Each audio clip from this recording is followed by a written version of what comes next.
हम फिर आते हैं उसी पर। और ये जो अनुवाद करता है ये इस महर्षि दयानंद के चेले हैं सारे, और अपने आप परमात्मा ने इससे भी सच्चाई लिखवा दी कि उसका साक्षात्कार होता है। ग्रंथ तो ठीक कहते हैं साक्षात्कार होगा, ये निराकार का साक्षात्कार करेगा कैसे? तो अपनी ही सच्चाई, अपने ही अज्ञान को ये स्वयं ही जुठला रहा है। और वेद इसके विषय में सच्चाई बता ही रहे हैं कि वो एक देश में रहता है, एक स्थान पर रहता है। और इस दयानंद का विधान है कि परमात्मा सर्वव्यापक है, कण कण में विद्यमान है, वो किसी एक स्थान पर नहीं रहता, वो एक देशीय नहीं है। और वेद कहते हो तो एक स्थान पर रहता है ऊपर, और वहां से गति करके आता है। अब देखो फिर हम फिर वो ऋग्वेद मंडल नंबर 9-10 आपको दिखाते हैं। ये वही 9-10 मंडल है, इसके प्रकाशक हैं वही सर्वदेशी कार्य प्रतिनिधि सभा, ये वही है।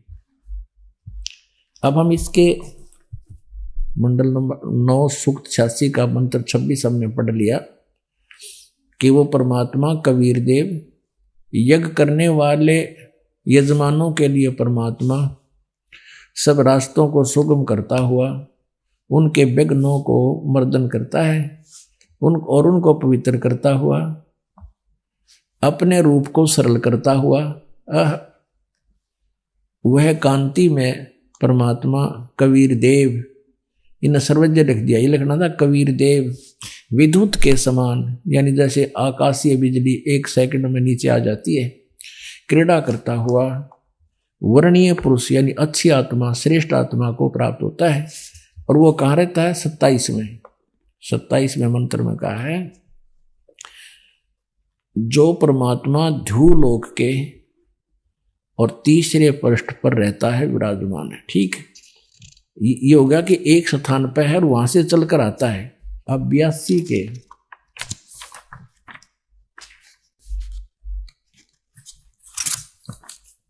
ऋग्वेद मंडल नंबर 9 सूक्त 82 का 82 का और मंत्र नंबर 1, यू एक मंत्र है। जो सर्व उत्पादक प्रभु प्रकाश रूप सद्गुणों की वृष्टि करने वाला, पापों के हरण करने वाला है, वह राजा के समान राजेव। अब ये देखिएगा 269 पर हमने पढ़ा है, 270 पर इसका आगे शेष अनुवाद है। कोई ना सोचा कोई और पृष्ठ दिखा दिया होगा, 270 पर आ गया। राजा के उधर देख लिया, राजा के समान दर्शनीय है, देखण जोगा साकार है, वह पृथ्वी आदि लोकांतरों के चारों ओर शब्दमान हो रहा है। वह वर्णीय पुरुष को यानी श्रेष्ठ, वर्णीय माने आदरणीय, श्रेष्ठ, अच्छी आत्मा, अच्छे व्यक्ति को जो दृढ़ भक्त है उसको पवित्र करता हुआ प्राप्त होता है, उसको मिलता है आके। जिस प्रकार विद्युत स्नेह वाले स्थानों को आधार बनाकर प्राप्त होता है, इसका आगे देखिएगा। और वो किस उद्देश्य से आता है, वहां से गति करके। ऋग्वेद मंडल नंबर 9 सूक्त नंबर 82 का मंत्र नंबर 1 हमने पढ़ लिया। अब दूसरा आपके रूबरू कराते हैं। इसमें क्या लिखा है? हे परमात्मन, उपदेश करने की इच्छा से यानी तत्व ज्ञान देने की इच्छा से आप महापुरुषों को प्राप्त होते हो, दृढ़ भक्तों को, अच्छी आत्माओं को आकर मिलते हो। आप अत्यंत गतिशील पदार्थ के समान हमारे आध्यात्मिक यज्ञ को प्राप्त होते हैं। आप कबीर देव हैं, इन्होंने सर्वज्ञ लिख दिया, अनुवाद कर दिया। आप कबीर देव हैं, हम उसको कबीर साहब कहते हैं। आप कबीर देव हैं, शुद्ध स्वरूप हैं, हमारे पापों को दूर करके सोम यानी हे अमर परमात्मा, आप हमको सुख दें। अपने आत्माओं, पवित्र वेद ये प्रमाणित कर रहे हैं कि कबीर देव नाम है उस परमेश्वर का, हम उसको कबीर साहब कहें। देव माने प्रभु भी होता है, प्रभु, परमात्मा, परमेश्वर।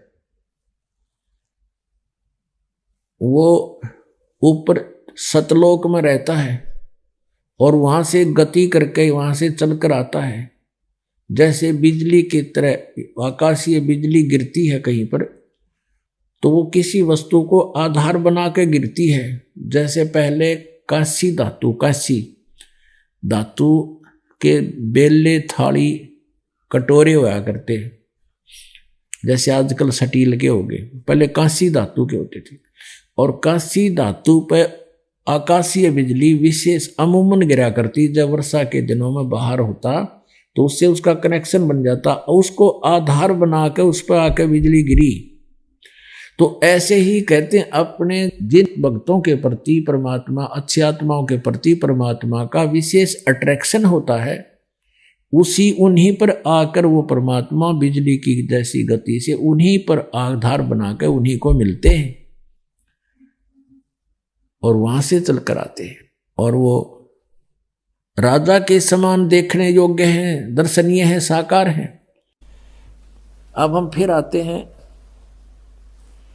ऋग्वेद मंडल नंबर 9 सूक्त 96 पे। ये ऋग्वेद है और हम इसको फिर से पढ़ते हैं।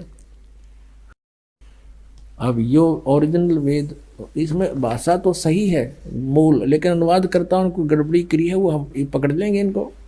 9 के 96 का 20 में तोड़ पाड़ दिया कि वह परमात्मा जिस प्रकार एक संघ को उसका सेनापति प्राप्त होता है, इसी प्रकार ब्रह्मांड रूपी कोश को प्राप्त होता है। यानी जैसे एक राजा बहुत बड़ी सेना का मुखिया होता है, ऐसे ही एक सेनापति, ऐसे ही वो परमात्मा उसके बहुत गुण शेष हो जाते हैं और उनमें वो एज ए सेनापति यानी उनका डायरेक्शन देने वाला, जो उसकी आज्ञा का पालन करते हैं। जैसे सैनिक अपने बॉस की प्रत्येक आज्ञा का पालन करते हैं, ऐसे ही भक्त अपने गुरु की आज्ञा का पालन करते हैं।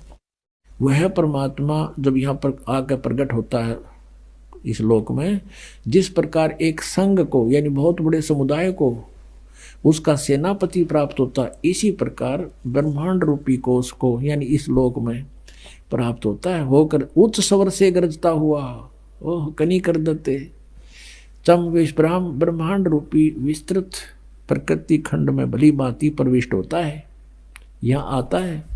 और मरिय माने मनुष्य, जैसे मनुष्य सुभर शरीर को धारण करता हुआ, जैसे मनुष्य सुभर शरीर को धारण करता हुआ अत्यंत गतिशील पदार्थ के समान प्राप्ति के लिए गतिशील होता हुआ प्राप्त होता। अब देखो इसमें सीधा लिख दिया कि परमात्मा जब वहां से चलकर आता है, गति करके आता है, तो जैसे एक आदमी सुंदर कपड़े पहन लिया करे ऐसे धारण करता हुआ अत्यंत गतिशील पदार्थ के समान प्राप्ति के लिए गतिशील होता है, होता हुआ यहाँ आता, सीधी सी बात है।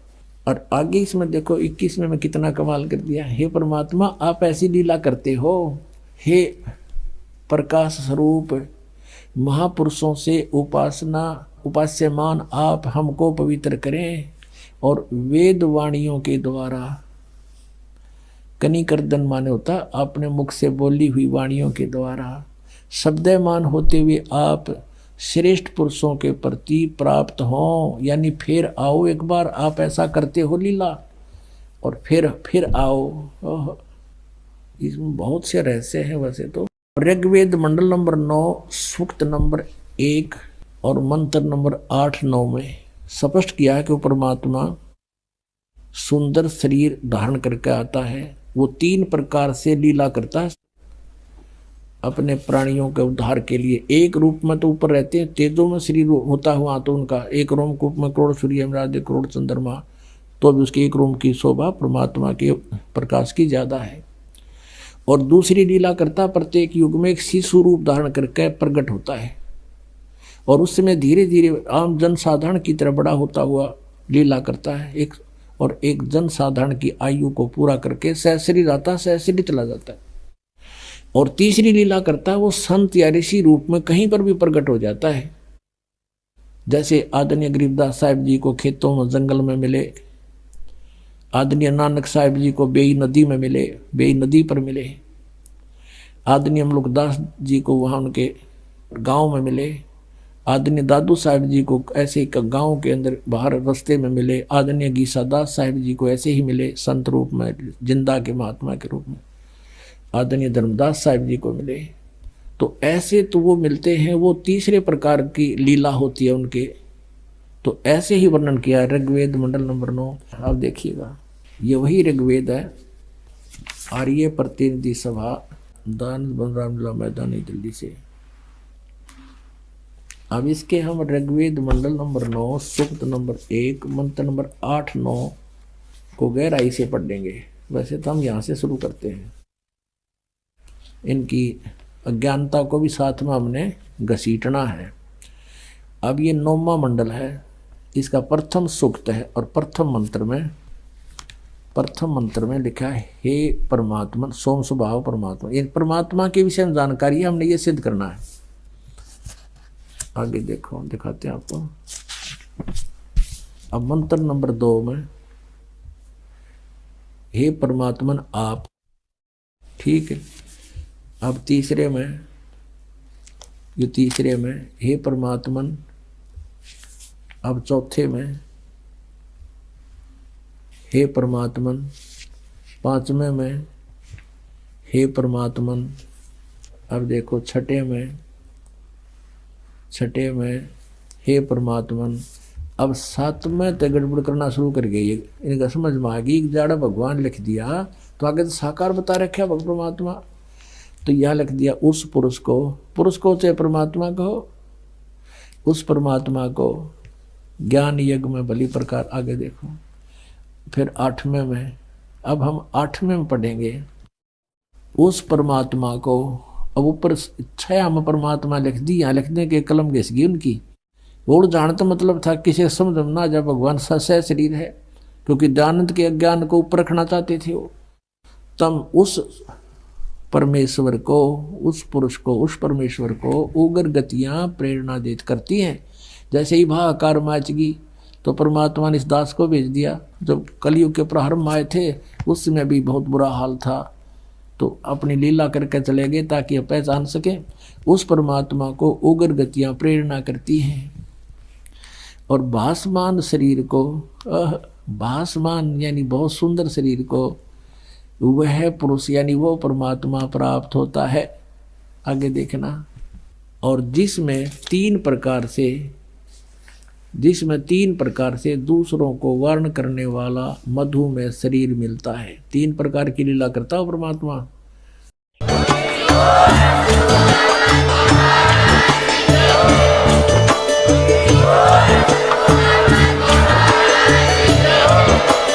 आप सुन रहे थे जगत गुरु तत्वदर्शी संत रामपाल जी महाराज जी के मंगल प्रवचन। अधिक जानकारी के लिए विजिट कीजिए हमारी वेबसाइट www.jagatgururampalji.org। संत रामपाल जी महाराज जी के शुभ आशीर्वाद से पूरे विश्व भर में 500 से भी ज्यादा नाम दीक्षा केंद्र हैं, जिन पर संत रामपाल जी महाराज जी द्वारा ऑनलाइन निशुल्क नाम दीक्षा दी जा रही है। अपने नजदीकी नाम दीक्षा केंद्र का पता करने के लिए संपर्क करें 8222880541।